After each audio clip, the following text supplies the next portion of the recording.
Mahigit kumulang 750,000 pesos na halaga ng iligal na droga ang nasamsam sa 12 individual sa magkakaiwalay na operasyon ng Southern Police District mula Enero 30 hanggang 31 taong 2026. Sa operasyon ng Parañaque City Police Station, nakumpiska ang 80 gramo ng shabu na nagkakahalaga ng 544,000 pesos. Napagtala naman ang Taguig City Police Station ng 22.8 gramo ng shabu na may standard drug price na 155,040 pesos. Samantala sa Pateros MPS, nakumpiska sa kanilang operasyon ang 5 gramo ng shabu na may halagang 34,000 pesos. Habang sa Muntinlupa ay nasabat ang 2.75 grams ng shabu na may katumbas na halaga na 18,700 pesos.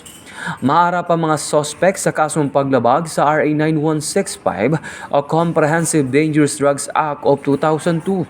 Ito ang bagong PNP para sa bagong Pilipinas, serbisyong mabilis, tapat at nararamdaman.